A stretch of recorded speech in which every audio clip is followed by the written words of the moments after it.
En el Instituto de Tecnología de Massachusetts. O sea, MIT. El cerebro es algo súper fascinante. El cerebro es algo increíble. Que realmente es eso.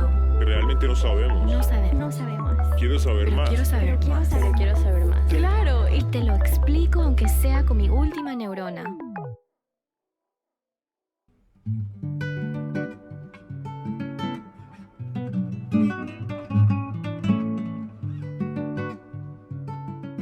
Bienvenidos a otro episodio de Mi Última Neurona. Soy Jessica Chomik Morales, host y productora del podcast, y hoy tengo el gran placer de entrevistarle al doctor Gustavo Deco, quien en realidad es argentino, pero está aquí en España. Muy bienvenido al programa. Encantado de estar. El doctor Deco es profesor de investigación en la Institución Catalana de Recerca. Sí. Okay. Y profesor catedrático en la Universidad Pompeu Fabra, donde dirige el grupo de neurociencia computacional. También fue director del Centro de Cerebro y Cognición hasta el 2021. Y ha recibido 3 doctorados. La primera fue en 1987, fue un doctorado en física. Después hizo un postdoctorado en la Universidad de Burdeos en Francia. Hizo otro postdoctorado en Alemania. Después hizo un doctorado en ciencias de la computación. Exacto. ¿Sí? Y otra en Psicología. Increíble, increíble. No sé cómo le dio el tiempo. Era por placer hacer Era esto. por placer. Sí. Bueno, y para empezar, cuéntenos un poquito sobre su trayectoria académica. ¿Cómo llegó a donde está ahora? A ver, como has dicho, comencé en física. Estudié Sí. física, hice mi doctorado en física en un tema de física teórica que era física atómica, en colisiones atómicas, o sea, energías relativistas, un tema muy teórico. Y estaba enamorado, y sigo enamorado de la física, para ser sincero. Pero en algún momento, después de los postdocs que hice en Alemania y Francia, tenía como una especie de nostalgia, digamos. Pensaba en la física y en los grandes años de la física. A mí me interesa mucho la historia también de la ciencia. Y reflexionando sobre la historia de la mecánica cuántica, de la física relativista, todo lo que hacía, veía con nostalgia los años 20 del siglo pasado, que era como cuando todo explotó. Y nosotros hacíamos cosas interesantes, pero eran más aburridas, más estándar, no eran tan básicas. Y por estas cosas de la vida me choqué con biofísica y sobre todo con la parte neuronal. Y poco a poco fue haciendo más de neuronal a neurociencia. Y ahí fue mi gran contraste, en donde, digamos, bueno, aquí no hay nada todavía desde el punto de vista mecanístico, no hay teorías. Y, Sí, es muy joven esta rama. es muy joven, no hay, por supuesto, ya discutiremos seguramente, hay conceptos, etcétera, pero comparado al nivel que había en la física cuántica o relativista en los años 20, dije, estos son los años 20 para la neurociencia. Y digamos, y lo que yo quise hacer durante toda mi vida es trabajar en los años 20, en el momento, en la frontera, Sí. digamos, pues tengo la oportunidad de hacerlo ahora en el ámbito de la neurociencia. Y sigo convencido que es así, que realmente la neurociencia se está Explotando. súper desarrollando. Especialmente ahora en la era de lo computacional. ¿No? Exactamente. Sí. Y lo poco que podamos contribuir para profundizar un poquito en nuestros aspectos mecanísticos de cómo funciona la cognición, de qué nos hace humanos, etcétera, pues es un placer. Con lo cual, por eso me pasé a neurociencia. Wow. Y no me arrepiento. No, pero... Y también me imagino que su conocimiento de la física informa de alguna manera Sí. cómo piensan sobre el cerebro y los mecanismos biológicos. Sí, y no solamente desde el punto de vista epistemológico, es decir, de cómo hacer ciencia, que en física está muy establecido y se ha respetado en los últimos siglos y con mucho éxito. Es decir, no hay una disputa, por ejemplo, como suele haber en biología o en neurociencia en particular, de qué es mejor, experimentos o teoría. Ajá. En física está clarísimo que las dos cosas van de la mano. Claro. En neurociencia, curiosamente, todavía sigue muy dominado por la tradición biológica de que lo experimental es como que algo especial. Ah, bueno, y si alguien tiene una teoría, sí es anecdóticamente interesante, pero no es neurociencia. De hecho, mira los premios Nobel. Sí, es cierto. Claro, no Son están... todos en experimentos. Hay Sí. uno solo que fue en teoría y es porque simultáneamente hicieron el experimento que fue Hodgkin y Huxley. Sí, exactamente. Pero todos los premios Nobel y todas las cosas nuevas y que tienen una gran repercusión en neurociencia, incluso hoy en día, suelen ser nuevas técnicas experimentales, nuevas fenomenologías descritas experimentalmente. Y la teoría todavía no ha ganado, está cambiando radicalmente. Y en las últimas 2 décadas, yo diría, cambió de una forma extrema. Pero todavía se necesita, todavía no está a la altura de la física. Todavía se duda mucho de la teoría, no solamente en neurociencia, en biología en general. Sí, pero es simbiótico, ¿no? Esa relación es como el nature y nurture, no es una o la otra. Uno necesita tener teorías informadas por los experimentos y luego... Para nosotros, para los físicos, diría, eso me refería con la epistemología utilizada en física, es absolutamente básico eso. Sí. No hay una discusión si quién es mejor o qué es más necesario. Las dos cosas son absolutamente necesarias. Nosotros no hacemos ningún desarrollo teórico prácticamente si no está fundamentado por experimentos. Y bueno, y para empezar a hablar sobre lo que usted está haciendo en su ciencia, como hemos visto, su carrera abarca una amplia gama de disciplinas, desde la física hasta la psicología, la neurociencia computacional. Y quiero saber qué está haciendo ahora con sus experimentos en su laboratorio. ¿Cuáles son las preguntas claves? Sí. A ver, en general doy un pasito atrás para fundamentar las preguntas claves ahora. En general, siempre dentro del campo de la neurociencia teórica, bueno, yo comencé como todos los teóricos, ¿no? Es decir, realmente a nivel bastante microscópico, neuronal, en donde se tienen los mejores experimentos, donde se tienen datos realmente con una resolución espacial y temporal perfecta, electrodos, animales en general. Y así comenzamos, yo creo que casi todos los teóricos. En algún momento tuve mi crisis epistemológica también y comencé a interesarme más por lo macroscópico. Y pasé de la neurona a todo el cerebro, ahorrando un par de años de excursiones. Pero con lo cual lo que me interesa desde hace ya años es entender mecanísticamente la cognición, la conducta, las enfermedades psiquiátricas, la conciencia, etcétera, pero a ese nivel mecanístico macroscópico que es de todo el cerebro. Ese es por la parte más metodológica y qué parte del sistema me interesa. Las preguntas claves para mí son las preguntas claves en neurociencias. También vuelvo a lo que decíamos antes, digamos, no es que a los teóricos nos interesen otras preguntas que a los experimentales, nos interesan exactamente las mismas preguntas, las mismas, digamos, y nos interesa dar las mismas respuestas que tendrán su parte de evidencia experimental y su parte de conceptualización teórica, o sea, no hay nada diferente. Por lo tanto, las preguntas que a mí particularmente hoy en día más me interesan, en general, suelen ser acerca de estados cerebrales. Es decir, ¿qué significa eso? Informalmente se llama conciencia. No se puede decir en neurociencia. Uy, no.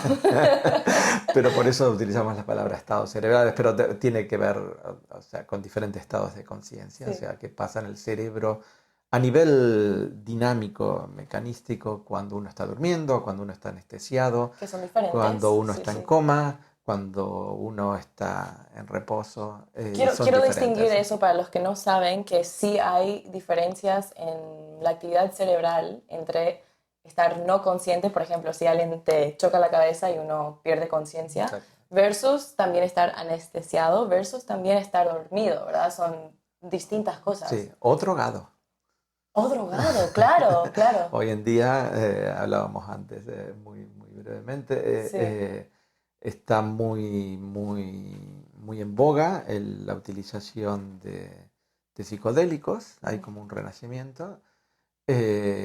sobre todo por las perspectivas psiquiátricas que tienen, y también dentro del punto de vista de neurociencia básico, porque generan un estado cerebral distinto, y ahí podemos discutir, hay diferentes escuelas. Claro. Algunos piensan que es un estado de conciencia especial, yo no pertenezco a esa escuela, dicho sea de paso. Ok. Pero sí es un estado de conciencia alterado. Si Claro. es mejor o peor, bueno, primero tendríamos que saber lo que es conciencia para evaluarlo. Pero... Hablemos entonces de una publicación muy reciente que salió en el 2024, que voy a dejar el enlace para los que quieran leerlo, que tiene que ver con la psilocibina, de hecho. Sí, sacamos varias publicaciones, pero esta a la que te refieres particularmente en Nature Mental Health es... yo le tengo particular cariño porque es netamente en un uso psiquiátrico. Es un estudio en donde se estudian un grupo de depresivos. Y O sea, son personas, o sea, no son es... personas claro. humanas. Sí. O sea, no es que... Porque hay modelos animales que se Sí, le puede dar es verdad, perdón. depresión y todo eso, sí, pero es muy importante Sí, porque... son personas humanas Sí. con depresión. Me imagino que no funciona fármaco ni tampoco... O sea, otros tipos de fármacos. Bueno, y lo bonito del estudio es que tiene dos grupos. Ok. La desventaja es que, como siempre en psiquiatría, son grupos bastante pequeñitos, pero bueno, lo suficiente como para hacer algo de estadística, de unas 20 personas en cada grupo, en donde se los tratan durante unas semanas, 6 semanas, con un fármaco clásico en depresión, que es el citalopram, un clásico de estos de Serai. ¿Cuál es la molécula? Es un serotonin reuptaker inhibitor, ok, o sea, ok. es el clásico antidepresivo. Y con psilocibina, es que es un psicodélico, son los magic mushrooms. Y se hace un estudio del cerebro, de la actividad funcional del cerebro, es decir, con MRI, con resonancia magnética, antes de la medicación y después de la medicación, unas 6 semanas después. No durante. No durante. Ok, Bueno. ¿Y entonces se ve el efecto que tienen la droga en los diferentes pacientes, y todo esto además con test neuropsicológicos y neuropsiquiátricos acerca de qué estado de depresión tienen, con las escalas típicas que se Claro, no utilizan es en psiquiatría. solamente la base neural, es también saber el comportamiento, si ha cambiado el sentimiento. Exactamente. ¿Saben la dosis que le dan a las personas? O sea, es... Lo que a mí me pregunta es si es como un... son microdosis, no lo tengo en la cabeza ahora, para serte sincero, pero son microdosis. Ok. No es que están volando dentro del laboratorio o algo así. Ok. Claro, y eso así se utiliza porque tenemos como un prejuicio, especialmente en los países latinoamericanos, sobre estas clases de drogas. O sea, queremos clasificar, la sociedad los clasifica con otras drogas como la cocaína, la marihuana o la heroína, están como socialmente agrupados.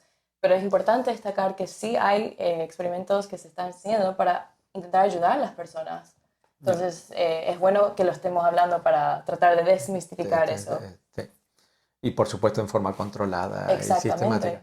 Y a ver, todavía son estudios muy preliminares, como te dije anteriormente, hace falta más estadística, pero son muy prometedores, o sea, que realmente tienen un efecto. O sea, de hecho, el porcentaje de personas que mejoraron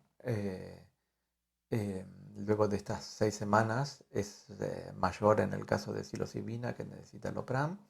Pero lo más interesante, porque eso puede ser anecdótico, en el sentido de que quizás haya un efecto placebo también, ¿no?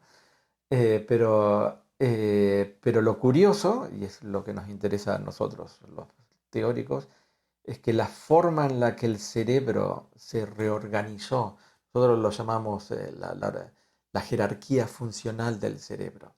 Para darte una idea así muy trivial, uno se puede imaginar el cerebro como si fuese una orquesta, en donde hay un director y están los diferentes grupos, los violinistas, primeros, segundos, chelistas, dicho sea de paso, soy chelista. Yo soy violinista.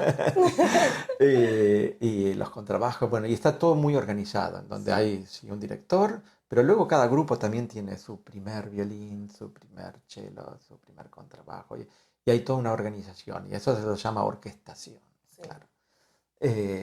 Y hay una jerarquía para que todo funcione.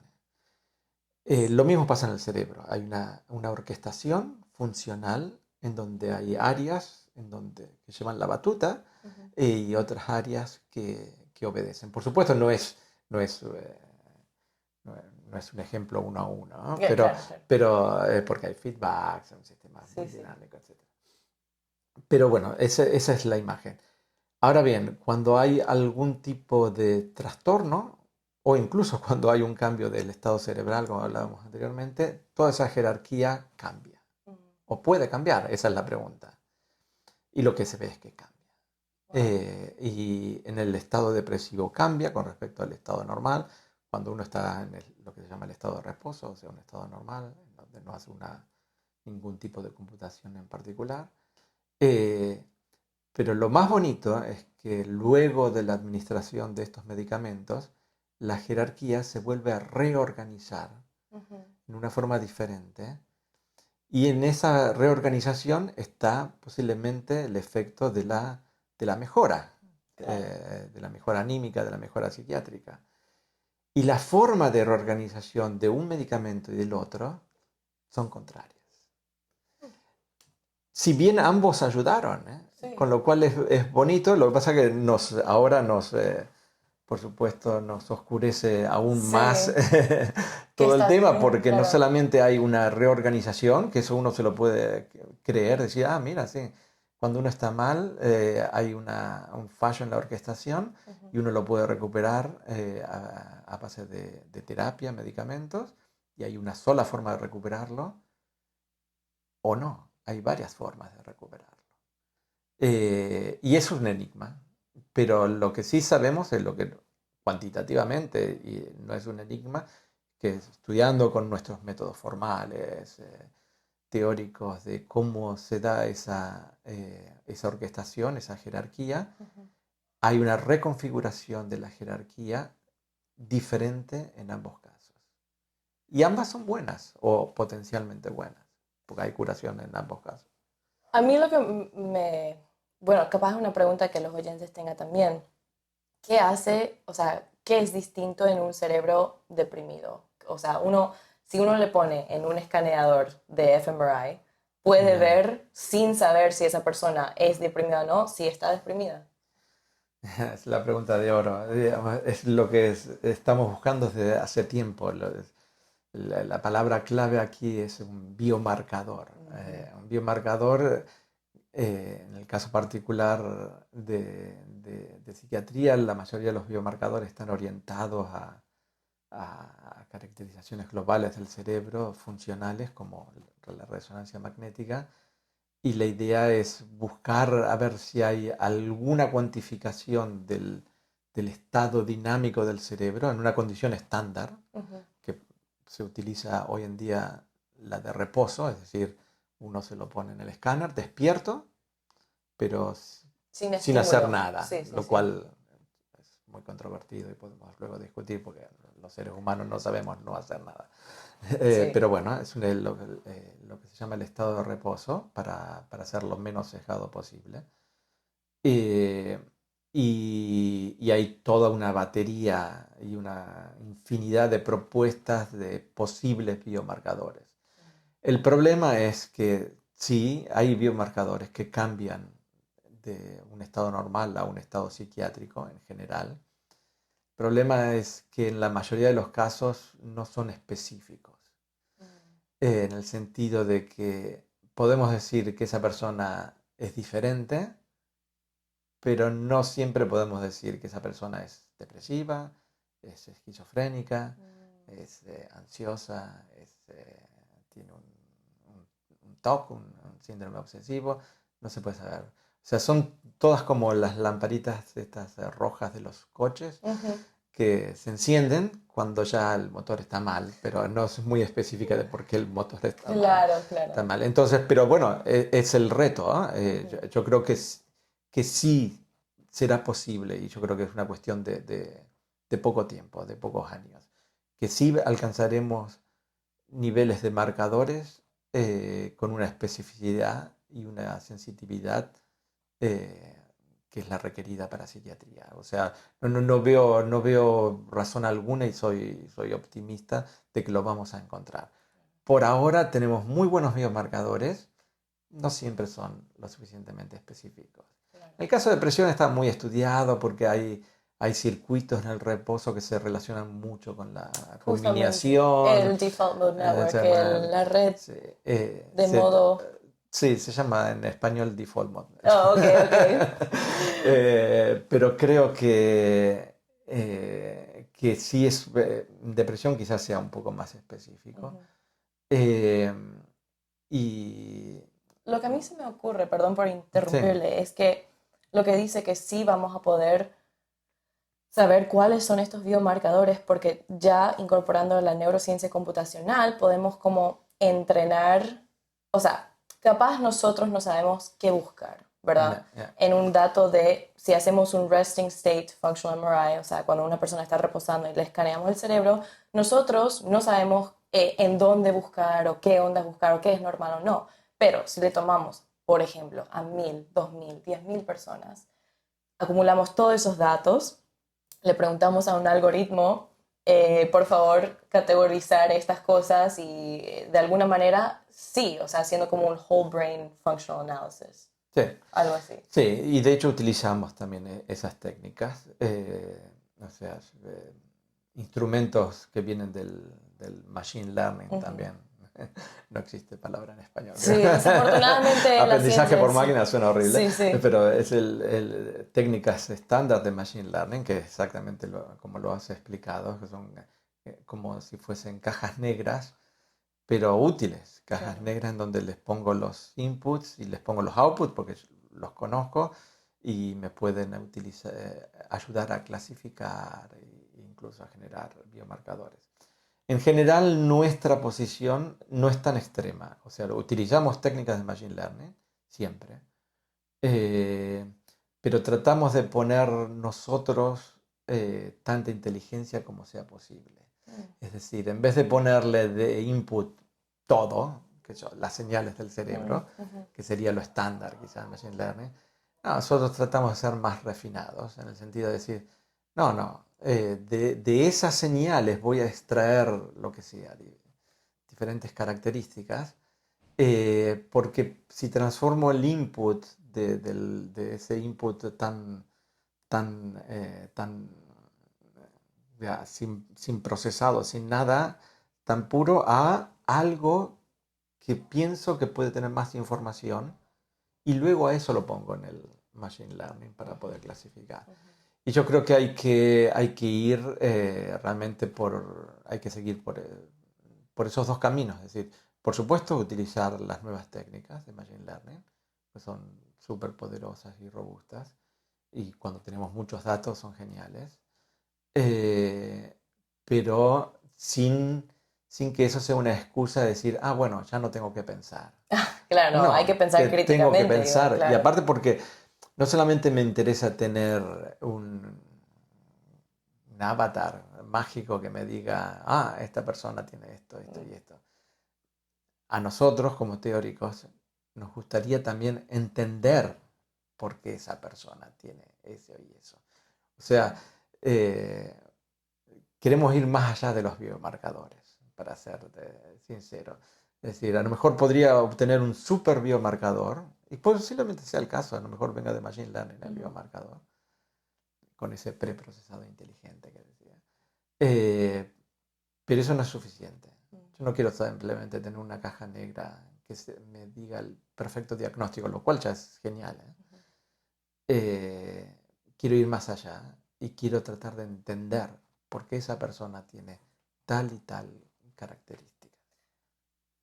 Se me hace que hay muchas variables, ¿verdad? Porque el entorno, o sea, ya la genética que viene esa persona hasta, bueno, estoy leyendo un libro ahora que se llama Determined de Robert Sapolsky, que lo he hablado en otros episodios, habla del libre albedrío y otras cosas, pero básicamente lo que es poder diagnosticar a alguien es tan difícil porque es como, hay tantas variables que depende, o sea, uno puede llegar a ese lugar hasta por las hormonas que estaban dentro de su madre, cuando su madre estaba embarazada con esa persona. Absolutamente.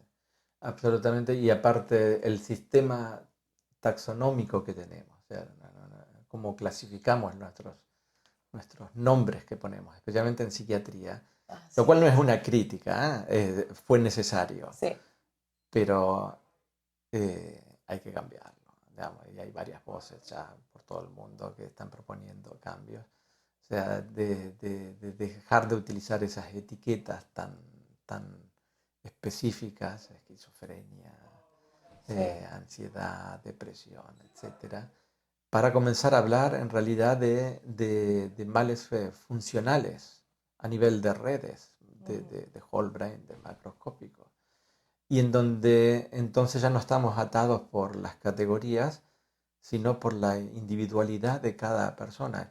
Quizás no haya una cosa que se llame esquizofrenia, quizás sí, algo, bueno, hay como un clúster de esquizofrénico, pero son muy, muy variados y en realidad lo que nos interesa no es el clúster ese, también nos interesaría, ¿verdad? Sino lo que nos interesa es la particularidad de cada persona y la particularidad de cada persona, como muy bien has dicho, está influenciada por una infinidad de factores, ¿no? Claro. Y que es muy diferente. Seguramente habrá también cuestiones comunes, digamos, está claro. Pero bueno, es el reto, Sí. y no sé la respuesta, para ser sincero. Es decir, ¿hasta qué nivel de individualización necesitamos? ¿Hasta qué nivel de detalle, incluso de conocimiento de cómo a esta persona le influencia las hormonas o las hormonas de su madre? O de su madre. Y de De su su madre. madre. Es que creo que en la sociedad poco a poco se está volviendo más personalizado, ¿no? Lo vemos con los algoritmos de TikTok y de Instagram que ya lo han hecho como para saber exactamente qué estímulo nos va a captar nuestra atención, ¿verdad? Y mostrarnos eso. Entonces, por otro lado, bueno, se puede usar para algo malo, se puede usar para algo bueno. Exactamente. ¿Nos puedes contar un poco más sobre otros estudios que ha hecho, que le guste, que sea su favorito, que le parezca más interesante? Sí, al margen de todas estas preguntas que Sí. que son las claves, ya te digo, o bien estados de conciencia, o bien estados psiquiátricos diferentes, el gran tercer tema, que es por donde todo comenzamos, y suena un poco absurdo, ¿no? Pero en realidad fue una excursión metodológica lo que hicimos. A todo el mundo nos interesa cognición. A ver, si le preguntas a cualquier estudiante de psicología, de neurociencia, de biología, a todo el mundo le interesa, incluso a gente que no estudia. Yo me acuerdo que di una charla hace muchísimos años en el colegio de mis hijos, estaban en el primer curso, segundo curso, o sea, eran chicos de 8, 9 años ya, sobre neurociencia en una forma muy general, claro, para un chico de 8 años no entiende nada. Bueno, pero es increíble. El nivel de preguntas que tuve en esa clase me pareció a veces muchísimo más elevado que el nivel de preguntas que suelo tener en una conferencia. Fue muy divertido y muy sorprendente. Pero a todo el mundo le interesa, por supuesto. Queremos saber cómo funcionamos. Queremos saber cómo funcionamos, queremos saber qué nos hace diferentes, si es que somos diferentes. Y así comenzamos todos. El problema es que no teníamos los elementos teóricos, creo. Ahora soy muy subjetivo y hablo de mi posición y de mi estrategia. Con lo cual hace unos 20 años estratégicamente renuncié a la cognición. O sea, la puse en paréntesis Sí. porque pensé que me quedaba demasiado grande. ¿Y no, la conciencia no? No, la conciencia no. Bueno, la última pregunta de conciencia sí. Pero los estados cerebrales Claro. no. Okay. Y voy a ser un poco más específico acerca de esto. Pero al renunciar a la cognición, lo único que queda es decir, bueno, no quiero entender en qué forma está computando el cerebro, sino que un previo para poder entender esa computación, que algún día volveré a ella, ese día es ahora. Doctorado número 4. Tengo un chiste con respecto a A ver. Tengo 4 hijos y iba teniendo un doctorado y escribiendo un libro prácticamente por hijo. ¡Wow! Y cuando mi esposa me dice que está embarazada del 4.º hijo, dice, la segunda pregunta fue, pero no irás a hacer otro doctorado, ¿no? Pero sí escribí un 4.º libro. Un 4 libro, ok. Volviendo al tema. La idea es, bueno, renuncio a la computación, a la computabilidad, pero entonces como previo trato de concentrarme en la dinámica. Para dar una idea de la dinámica, en cómo se transmite y no se procesa, pero en cómo se transmite la comunicación entre las diferentes áreas. Para dar así un ejemplo muy, muy banal, digamos, ¿está todo el mundo hablando con todo el mundo? ¿O hay una orquestación, como decíamos antes, que hay alguien que lleva la batuta y les va dando órdenes a los demás? ¿O hay una mezcla? ¿Y cómo va cambiando eso? Claro, no es una computación real eso, pero es un previo a la computación. Y por eso discutimos todo lo que discutimos hasta ahora. Por eso me interesa tanto la jerarquía, la organización funcional, lo que llamamos la orquestación del cerebro en diferentes estados psiquiátricos, incluso estados cognitivos. O sea, y a ver cómo esa orquestación cambia cuando ahora sí vuelvo a la cognición y digo, cuando estoy realmente haciendo algo comparado al estado de reposo que habíamos dicho antes. Entonces, teniendo esa información previa, que nos ha llevado 20 años, y no es que esté terminada, pero sí creo que aprendimos lo suficiente como para decir, bueno, hay cosas que son específicas y sensibles a diferentes estados, lo que hablábamos anteriormente, como biomarcadores psiquiátricos, o biomarcadores de estados de conciencia, o biomarcadores de estados cognitivos. Y ahora que tengo esa información, digamos, y que sé que la forma de hablar de una parte del cerebro con otra parte del cerebro cambia de acuerdo a lo que estoy haciendo, me puedo llegar a comenzar a preguntar, decir, vale, y este cambio en la dinámica, en la forma de hablar de unos con otros, ¿en qué me ayuda a ejecutar una computación concreta? Con lo cual, por eso creo que lentamente, realmente estoy hablando de un cambio de hace muy pocos meses, nos comenzamos a interesar nuevamente por la cognición, porque creemos que ahora tenemos cierta posibilidad de contribuir en algo, decir, sí, mira, quizás la computación se está realizando así y así porque la dinámica subyacente, la comunicación, la orquestación subyacente cambió de esta y esta manera. Y por eso estamos muy esperanzados y en tratar de llegar a la pregunta inicial, que era ¿cómo realizamos cognición? ¿Y cómo sucede? Se me vienen varias preguntas a la mente. Uno es, bueno, más como un comentario de lo que he notado, lo que he hablado en otras entrevistas, es que hay como reorganizaciones, porque el cerebro es plástico, obviamente. Y hay reorganización, por ejemplo, si alguien es ciega y dependiendo de qué edad tiene, si eran ciegos hasta los 8 años y después pueden ver, cómo uno aprende a ver, o por ejemplo si alguien tiene una lesión cerebral y cómo se reorganiza el cerebro después de esto. Pero después hay como reorganizaciones cognitivas, ¿verdad? Cognitivas. Y eso me interesa mucho, volviendo al tema que dijo anteriormente, o sea, hablamos de ese paper de 2024 con la psilocibina y cómo estos pacientes cambiaban esa jerarquía. Y quiero saber, o sea, ¿qué significa que cambie? Que si uno ve un cerebro y en el escaneo funcional ve como distintas áreas se prenden, ¿verdad? ¿Qué significa para que eso cambie? ¿Es que otras áreas se prenden o que se prenden a diferentes puntos en el tiempo, o que ya están conectados con otras áreas, Sí. o todo eso.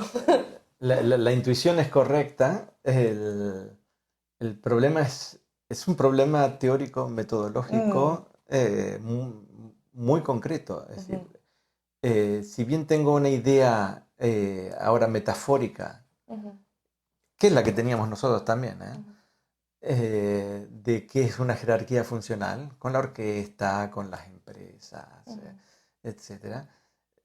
Ahora hay que transformar todo eso en... Sí, pero ahora tengo señales cerebrales, de las que sean, EEG, MEG, resonancia magnética, lo que sea. Y ahora dime cómo transformo eso en una jerarquía. Y comenzaría a pensar de esa manera, bueno, que uno se enciende primero, que el otro se enciende después. Y cosas. De hecho, hay técnicas refinadas que van en esa dirección, lo que llamamos ignition, que es a ver si cuando una parte del cerebro se prende, cómo se propaga en el resto de las redes, y eso se puede cuantificar, se puede formalizar, etc. Y de hecho funciona bastante bien la metodología de ignition. Pero bueno, pero la pregunta seguía igual, digamos, pero tiene que haber una forma mejor de caracterizar la jerarquía. Y nosotros fuimos encontrando soluciones, por supuesto, parciales de cómo utilizarlo. Por ejemplo, para darte una idea muy trivial, el uso de modelado, por ejemplo, en donde uno en el modelado a nivel de whole brain uno tiene la anatomía, las fibras que van conectando las diferentes partes del cerebro, que suelen estar bastante fijas, ¿no? Porque nos cuesta mucho tirar un nuevo nervio, ¿no? Si bien hay cambios, pero en general el esqueletón de la conectividad está fijo. Lo que no está fijo es la efectividad, la conductividad. Y por el otro lado, eso es lo que da vida a la funcionalidad, ¿no? Es decir, uno como es el vaso y el otro es el agua que está en el vaso, ¿no? O sea, el continente da forma al contenido, ¿no? El continente es la anatomía y el contenido es la funcionalidad. Entonces, a través del modelado, uno puede darle a la anatomía ese valor de efectividad que se ajusta a cómo la funcionalidad en ese caso particular ha cambiado. Y ahora teniendo una red, ahí puedo hablar de jerarquía en términos más topológicos, lo que sea. Porque ahí puedo decir, a ver, ¿quién es el que está arriba de todo? Arriba de todo está el que habla con los demás y nadie le da órdenes, etc. Y ahí hay una serie de medidas y cuantificaciones topológicas que se pueden utilizar, porque ahora sí tengo una red muy concreta. Y un poco van por ahí los tiros. Sí. Es como si uno se sienta a pensar cómo desentrañar todo lo que está sucediendo en el cerebro, yo como digo, wow. O sea, uno puede dedicar toda la vida a estudiar una pregunta diminuta, pero después tratar de contestar estas preguntas, de cómo todos se hablan, es como, no sé, un poco abrumador, ¿no? Bueno, yo no lo encuentro abrumador, para serte sincera. Al contrario, lo encuentro súper Fascinante, divertido. sí, bueno. No, pero para que una persona lo resuelva todo, sí, ¿verdad? Pero en conjunto, toda la ciencia es maravilloso y fascinante. Sí, y es el placer de tratar de profundizar en las respuestas. Yo creo que eso es algo que era muy estándar en ciencia, al menos cuando yo crecí en mi adolescencia. Todo el mundo sabía que la ciencia servía para profundizar. A ningún científico creo que se le ocurrió de eso, tenemos la solución y cosas. Pero sí que vamos aprendiendo cosas, digamos, y que van sirviendo aparte para aprender más. Y en ese sentido yo creo que quizás sin esperar a resolver todo el problema, que a lo mejor no se puede resolver desde el punto de vista mecanístico, pero sí resolver grandes partes de los problemas mecanísticamente. Y poco a poco, muy sistemáticamente, ya te digo, la excursión de los previos a la cognición, a mí me llevó 20 años y no la terminé. Pero al menos la terminé de una manera lo más satisfactoria posible como para decir, bueno, voy a seguir haciendo esto, pero aparte ya puedo comenzar a formular preguntas acerca de la cognición. En eso estoy convencido. Claro. Y bueno, y llevarán eso a nivel personal, o sea, a nivel de grupos mundiales, digamos, con todo el esfuerzo que hubo en los últimos años. Pues, por supuesto que se ha avanzado muchísimo y se seguirá avanzando más, digamos, sin solucionar todo el problema, pero cada vez entendemos más de lo que está pasando en el cerebro. Sí. Aunque todavía no tenemos teoría. Eso se va cambiando también. Bueno, hablando entonces de los avances, ¿dónde usted ve en qué dirección se va la neurociencia y qué clases de avances van a haber en los próximos 10 años? Uy, no lo sé, puedo dar mi intuición, Sí, mi por favor. especulación incluso. Por supuesto que es sesgada. Yo creo que va a haber un gran avance en la parte teórica. Sí. Que todavía no lo hubo. Y todavía no se lo apreció ni se vio la necesidad de que eso ocurra. Un poco algo parecido fue lo que pasó en genética, ¿no? De que, bueno, ahora tenemos todo el código y ¿qué hacemos? Nada. Digamos, entonces la gente se comenzó a preguntar, digamos, bueno, quizás deberíamos tratar de entender qué se hace con ese código. Lo mismo está pasando en neurociencia y yo creo que seguirá explotando la relevancia y la importancia de la parte teórica, de tratar de hacer un esfuerzo para comenzar a tener teorías del cerebro, que por supuesto van a ser al principio simples, erróneas, etcétera, pero servirán y nos ayudarán a pensar. Segundo punto, de lo mecanístico y de lo teórico, yo creo que el nivel de whole brain, o sea, de todo el cerebro, va a ganar más y más popularidad. Ya ha ganado muchísima popularidad. Esto no quiere decir que hay que olvidarse de las neuronas y de los canales iónicos, ni los gaps sinápticos, para nada. Porque es la base de todo. Pero creo que va a haber una integración mucho más grande. Y esa focalización que fue quizás necesaria,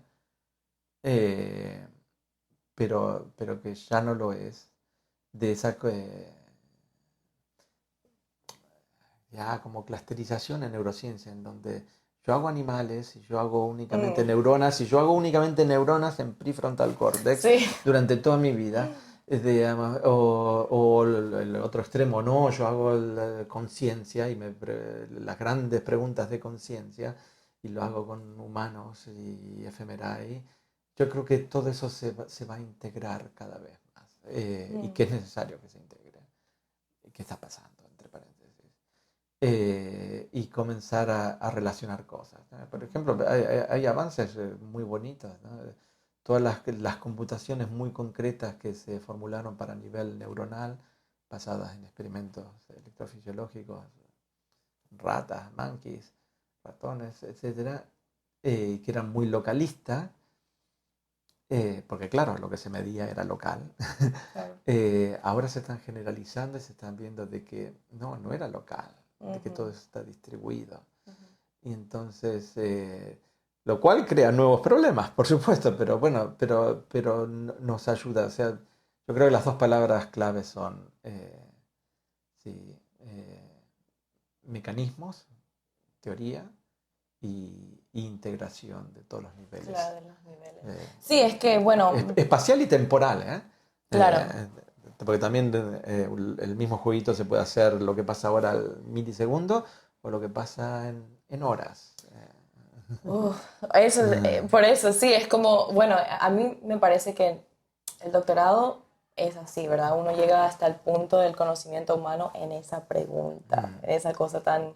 Que está muy bien. Que está bien, sí, pero creo que para eso el postdoctorado, el tener un laboratorio propio, es como cómo podemos integrar lo que hemos conocido al nivel molecular o de proteínas hasta el nivel de computacional, cognición, ¿verdad? Y hay que haber más eh, colaboración capaz, sí, Sí. ¿verdad? Que ya te digo, Que ya realmente está sucediendo. ya está sucediendo, digamos. Por supuesto, a mí me gustaría que suceda más y Sí, más rápido, ¿verdad? pero está Pero sí. sucediendo, está sucediendo. Volviendo a lo que hace, tiene como intereses clínicas, o sea, está utilizando la neurociencia computacional para intentar de ver estos cambios en conciencia o estado cerebral Es verdad. que tiene implicaciones clínicas. Eh, qué están haciendo ahora? O sea, ¿están trabajando directamente con pacientes? ¿Cómo hacen para conseguir esos pacientes? ¿Está su laboratorio en un hospital? No, nosotros estamos en la universidad y si bien estamos en el centro este de Brain and Cognition, la mayoría de los grupos son experimentales, tenemos laboratorios, pero mi grupo en particular es absolutamente teórico. Pero como he dicho al principio, nosotros no hacemos teoría sin datos, Claro. con lo cual trabajamos con datos. Y tengo que decir que cuando comencé en neurociencia en el 94, en el 95, era muy arduo conseguir datos, ¿eh? En aquel momento eran de animales, etcétera, y todavía no había un espíritu muy colaborativo ni muy optimista con respecto a la necesidad de hacer teoría, con lo cual era realmente, yo siempre digo, me ha costado varias noches de borrachera de convencer a gente que me pasaran los datos. Ahora ya no es el caso. Claro. Ahora Open también, science, ahora ya hay datos para tirar para arriba, incluso los que no son públicos. Ahora es al revés, la mayoría de los laboratorios con datos propios nos buscan, sí. digo, nos buscan a los teóricos, ¿eh? Nos buscan para que analicemos y hagamos modelos de sus datos. Sí. O sea, cambió radicalmente, con lo cual no es problema. O sea, el problema, para ser sincero, es la mano de obra y el funding, digamos, que depende de la mano de obra, depende del funding. De tener el manpower necesario para poder hacer la cantidad de cosas que podríamos hacer y que no hacemos por falta de tiempo y de dinero. Pero datos ahí para tirar para arriba. Sí, oh, ok, Realmente. sí. Entonces, hay como estos aglomeraciones de datos y ustedes pueden buscar ahí usando eso, Sí, informar sus modelos. y Claro, colaboraciones claro. bilaterales o Sí. multilaterales y cada vez más, Sí. a todos los niveles. Por supuesto, me preguntaba si trabajo en un hospital. Trabajamos en muchos hospitales. Sí. Pero de hecho no tienen que estar ahí presencialmente No para trabajar. tenemos que estar Claro, sí, presencialmente, es que no, trabajan no. directamente con... Cuando trabajan con pacientes, tienen que esperar, por ejemplo, no sé si ha hecho algún modelaje de alguien que tuvo que hacerse una neurocirugía, le implantaron electrodos y si hay algún modelaje. Porque nosotros en mi campo tenemos que esperar que alguien esté para mostrar, ok, vamos a hacer una medición más precisa, donde podemos ver lo temporal y también dónde, ¿verdad? Cuándo Sí. y dónde. fMRI solo es dónde. Sí, nosotros también hicimos trabajos utilizando electrodos Sí. intracorticales en humanos. Por supuesto que lleva más tiempo, son casos, por ejemplo, de epilépticos, que por razones clínicas se le instalan estos estereotáctiles durante 2 semanas y que hacemos cosas, ¿eh? De hecho ya hemos publicado y en este caso, sí, si uno quiere tener más pacientes o hacer preguntas más específicas, tiene que tener paciencia, porque nosotros tenemos la suerte aquí en Barcelona de que hay 2 hospitales que utilizan esa técnica,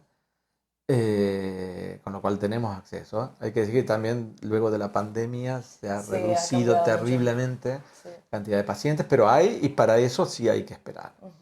Para otros estudios es más fácil, por ejemplo, bases de datos públicas al estilo del HCP, el Human Connectome Project, que tiene ya grandes colecciones también de pacientes psiquiátricos, etcétera, están disponibles a través de colaboraciones con hospitales, con el Karolinska, la Charité, etcétera.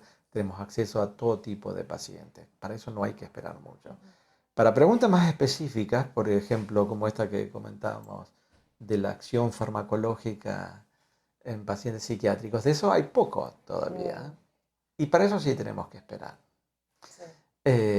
Por ejemplo, esta pregunta, la misma que tratamos de responder en este artículo del Nature Mental Health, de la diferencia entre psilocibina y citalopram. El paso siguiente es realmente saberlo, esto con más grandes números. O sea, en vez de 40 pacientes, tener 200, 400. Claro. Y hay estudios planeados, y hay laboratorios muy concretos que lo están haciendo y con los cuales estamos colaborando, ¿no? Pero no tengo los datos todavía. Claro. Para eso tengo que esperar. Y sí, justamente ahora con el reglamento también de las drogas y todo eso está cambiando socialmente. ¿Cuál ha sido un hallazgo de su investigación que le ha sorprendido? A mí me sorprende cada hallazgo. Pero normalmente en eso soy todavía como un niño. Digo, wow. Wow. Pero algo que realmente como no se esperó que suceda así. Porque siempre tenemos unas hipótesis, ¿verdad? Todo lo que preguntamos son preguntas informadas, no es que hacemos preguntas random. Sí, realmente hubo varias cosas que me sorprendieron, pero quizás una que al menos ahora me entusiasma bastante es la existencia de una cantidad de dimensiones. Lo digo primero en forma abstracta y luego lo voy depurando. A pesar de que el cerebro tiene, y como dijimos, y es necesario utilizar todo el cerebro, y tenemos billones de neuronas y billones de conexiones. O sea, un espacio, desde el punto de vista físico, es para decir, no, yo en eso no me meto. Gracias a Dios podemos entender cosas de 2, 3 dimensiones. No, en eso no me meto. El cerebro, y aparentemente lo usa, a todo el cerebro, o a gran parte del cerebro para realizar computaciones específicas, tiene una dimensionalidad enorme, simplemente porque tengo muchos elementos. Y eso, claro, dificultaría mucho el problema. Para mí una de las grandes sorpresas es que la dinámica que resulta de ese sistema de tan alta dimensionalidad es relativamente muy baja. De hecho, las resting states, estas que hablábamos antes, las redes de reposo, y uno puede discutir, si todavía se está discutiendo, si hay 6, 7, 17. Yo siempre, cuando nos ponemos a discutir de eso, que me gusta la discusión, porque es un problema metodológico, lo metodológico me gusta, pero digo, la verdad, incluso si fuesen 700, o si fuesen 7000, me parecería sorprendente. Digo, porque ¿cómo paso de billones a 7000? Bueno, y en realidad aparentemente los números van más por 7, 17, ¿no? O sea, ni siquiera 700 o 7000. Con lo cual es una muy baja dimensionalidad. No sé si eso es sorprendente. Lo sorprende porque, por supuesto, el sistema está altamente acoplado, etc. Y eso es lo que reduce la dimensionalidad. Pero lo sorprendente es que eso me trae una muy buena noticia. Y es, sí que tengo esperanzas de poder hacer algo. Porque con las pocas dimensiones puedo hacer algo. Si tuviese que entender el sistema a tal alta dimensionalidad, sería realmente una empresa que yo particularmente no creería, y habría que buscar otras metodologías, que sería la opción, y de hecho también buscamos otras metodologías para entender el cerebro. Para darte un ejemplo, Feynman, el gran físico, siempre decía, no está en sus libros, en las lectures básicas, ¿no? Y cuando llegaba a la parte de más de física estadística y termodinámica, decía, a ver, entender un vaso de vino es algo extremadamente complejo, porque el vino tiene unas moléculas complejas, son muchísimas. En un vaso de vino hay muchísimas moléculas. Y si tengo que entender a cada molécula y cómo interacciona con las otras moléculas. Y eso sería lo que en neurociencia sería una computación ab initio. O sea, para entender el cerebro tendría que entender todas sus partes y cómo interaccionan cada una de sus partes, que de hecho hubo intentos de ir por ese camino. Para Feynman, mucho antes del asunto este del cerebro, lo mismo ocurre ya con un vaso de vino, digamos. Si tengo que entenderlo y realmente lo que tendría que hacer es una computación ab initio de entender cada molécula y cada acoplamiento de cada molécula, y dice, yo lo siento, lo dejo, no lo hago porque es demasiado complicado. Pero ¿a quién le interesa modelar un vaso de vino? A Feynman dice, a mí no me interesa modelar un vaso de vino, a mí lo que me interesa es entender el vaso de vino. Y entonces digo, ¿lo puedo entender? Sí, claro, puedo empezar a hacer termodinámica, puedo empezar a hacer dinámica de fluidos, y eso me permite entender una computación ab initio de cada una de las moléculas del vaso de vino. No me aportaría el más mínimo entendimiento. A lo mejor con el cerebro también va a pasar algo así. Necesitamos, y hago propaganda de uno de nuestros artículos recientes, que se llama La termodinámica de la mente, digamos, porque utilizamos técnicas de termodinámicas para este problema de jerarquía y orquestación que hablamos anteriormente. Con lo cual, seguramente necesitamos técnicas al estilo físico, es decir, que no quiero ir por la computación ab initio, no quiero, a pesar de que sé que todo surge de la interacción entre las moléculas, pero no es la mejor manera ni la más inteligente para tratar de entender al vaso de vino, en nuestro caso el cerebro. Y al margen de eso, complementariamente con eso, bueno, tenemos una buena noticia, la sorpresa esta de la que me hablabas. Sí, tengo que utilizar todas estas técnicas complementarias, pero el sistema no es tan complicado como te crees, porque tiene baja dimensionalidad. Claro, claro, al fin, menos mal. Menos ¿verdad? mal. Bueno, doctor, para concluir la conversación, ¿nos tiene un poco de unos consejos que nos puede dar? O sea, puede ser de la vida, puede ser, hay muchos jóvenes que quieren adentrarse más en la neurociencia, capaz en la neurociencia computacional, pero podría ser consejo de la vida o de académica. O los dos, o los dos. Los dos. A mí ya estoy en edad para dar consejos, así que... Le pregunto a todos, no importa la edad. No, los doy con muchas ganas.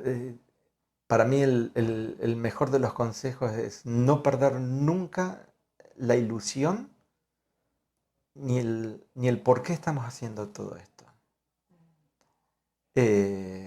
Yo me lo repito casi a diario, y no tengo problema con ilusión ni con motivación, pero me lo repito. ¿Por qué? Porque el sistema, lamentablemente, es bastante, como diríamos, enojoso, para decir. O sea, hay muchas palabras que podríamos usar. El sistema es muy vil, y lo digo a todos los niveles. El sistema de funding, que no es una crítica, porque tiene que haber filtros y cosas. Ciencia es una historia de rejections. Sí. ¿Estoy en ciencia porque quiero tener funding? No. Pero hay mucha gente que se va transformando y va pensando eso. No porque ellos sean tontos y porque quieran eso, sino porque la sociedad nos va llevando a eso. Porque a mí, mi universidad, mi institución, mis peers me van a respetar si tengo funding. Y más papers y eso. Sí. Lo mismo pasa con papers, lo mismo pasa con estudiantes, lo mismo pasa con todo. ¿Son todas esas cosas intrascendentes? No, por supuesto que son intrascendentes. Necesito papers, necesito funding, necesito estudiantes, necesito tener reputación, por supuesto que lo necesito. ¿Estoy en este ambiente por eso? La respuesta es no. ¿Lo puedo decir? Ni de coña se dice en español. Okay. No, claro. Absolutamente no. Y eso lo tengo que tener radicalmente Muy claro. presente, sí. Y lo radicalmente claro es decir, ¿por qué estoy por esto? Porque me interesa saber la verdad. Eso es lo que me interesa. Y tengo los elementos como para tener una chance de, no de saber la verdad, pero de aproximarme. Y a eso me refiero con ilusión. La misma ilusión con la que tiene uno cuando de chiquito, a los 8 o 9 años, dice, ¿y cómo funciona el cerebro? Bueno, la misma ilusión la tengo que tener yo con 62 años y después de tanta experiencia. Eh, y lo menciono porque lo he vivido con estudiantes brillantísimos que a veces se deprimen Sí. y de hecho dejan ciencia, pese a que el sistema es muy duro, porque después hay que hacerle el postdoc y hay que irse a otro país y hay que estar hasta los 40 y pico prácticamente sin seguridad, pero yo quiero tener familia. Todas cosas absolutamente válidas, digamos. Y aparte hay que luchar contra los fundings, contra los editores y los referís, que son cada vez más simpáticos, etcétera, etcétera. Y te dice, hay un grado de corrupción Sí, en la academia. en la academia y en ciencia grande. Y mi respuesta es sí, es verdad, pero nosotros somos tan apasionados, que a pesar de eso, seguimos con la misma pregunta. Digamos, y tolero todo eso, realmente, quiero saber la y verdad. también lo tolero, Sí. porque si me adapto y tolero al sistema, voy a tener una chance de poder responder a la pregunta. Si pierdo esa brújula, ese norte, lo mejor es ir a un banco y ganar dinero y pasarla bien. Sí, es verdad, porque no, yo siempre le digo a los oyentes, bueno, no es por la plata que estamos aquí, definitivamente que no. Bueno, muchas gracias, doctor Deco, por charlar conmigo. Aprendimos mucho sobre las teorías y la neurociencia computacional hoy. Y nada, voy a dejar los enlaces a los papers referenciados, también a los libros que ha escrito, que me imagino que ya están publicados. Sí. Y toda la información que quieran, si quieren pueden contactarse con el doctor Deco si tienen alguna pregunta específica o si están por España y están buscando pasantías, me imagino. Bueno, muchas gracias nuevamente. Un placer.